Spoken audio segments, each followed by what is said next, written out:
اعوذ باللہ من الشیطان الرجیم بسم اللہ الرحمن الرحیم۔ السلام علیکم پیارے بچوں، مجھے امید ہے آپ سب خیریت سے ہوگے۔ اللہ تعالیٰ آپ سب کو اپنے حفظ و امان میں رکھے۔ پیارے بچوں، جیسا کہ آپ کو پتہ ہے کہ کرونا وائرس ہے اور اس سے بچنے کے لیے ہمیں کچھ حفاظتی تدابیر کرنی پڑتی ہیں، تو آپ اپنے جب گھروں سے باہر نکلیں تو فیس ماسک ضرور پہنیں۔ پیارے بچوں، آج ہم حفظ قرآن مجید میں سورہ بقرہ کی پہلی 2 آیات کی تلاوت درست لفظ سے پڑھنا سیکھیں گے۔ جیسا کہ آپ کو پتہ ہے کہ سورہ بقرہ قرآن پاک کی سب سے لمبی سورت ہے، تو چلیے ہم سورہ بقرہ کی تلاوت کا آغاز کرتے ہیں، لیکن اس سے پہلے ہمارا باوضو ہونا ضروری ہے۔ چلیے وضو کر کے تعوذ اور تسمیہ کے بعد سورہ بقرہ کی پہلی 2 آیات درست لفظ سے پڑھنا سیکھتے ہیں۔ اعوذ باللہ من الشیطان الرجیم بسم اللہ الرحمن الرحیم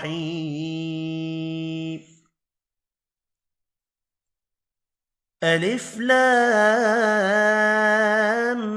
میم۔ دونوں مدوں کو 5 الف کی مقدار میں کھینچ کر پڑھنا ہے اور میم مشدد ہے، غنہ کریں گے۔ الف لام میم، الف لام میم۔ ذلك الكتاب لا ريب فيه، ذلك کھڑی زبر ہے، 1 الف کی مقدار میں کھینچ کر پڑھیں گے۔ کتاب، یہ بھی کھڑی زبر ہے، 1 الف کی مقدار میں کھینچ کر پڑھیں گے۔ لا ریب، لا الف مدہ ہے، 1 الف کی مقدار میں کھینچ کر پڑھنا ہے۔ روئی، رو پر پڑھیں گے، زبر کی وجہ سے روئی یا لین ہے۔ ب فی، یا مدہ ہے، 1 الف کی مقدار میں کھینچ کر پڑھنا ہے۔ وف کی صورت میں ہا ساکن پڑھا جائے گا، اگر یہاں وف کرنا چاہتے ہیں تو یہاں با ساکن پڑھا جائے گا۔ لا ریب، اور وف کریں گے تو با ساکن ہوگا اور با ساکن پر قلقلہ بھی کرتے ہیں۔ ذلك الكتاب لا ريب فيه،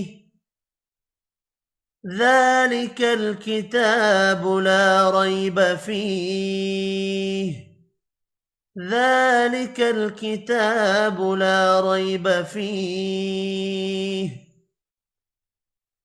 هدى للمتقين۔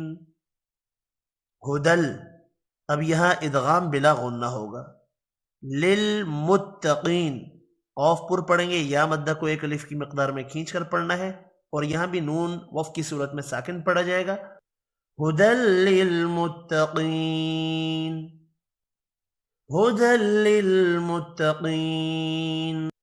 اعوذ باللہ من الشیطان الرجیم بسم اللہ الرحمن الرحیم الف لام میم، ذلك الكتاب لا ریب فیہ ہدی للمتقین۔ جی تو پیارے بچوں، مجھے امید ہے کہ آپ سورہ بقرہ کی پہلی 2 آیات کو درست لفظ سے پڑھنا سیکھ چکے ہوں گے، لہٰذا آپ گھر میں اس کی بارہا دہرائی کریں۔ اپنا بہت سارا خیال رکھیں۔ خدا حافظ۔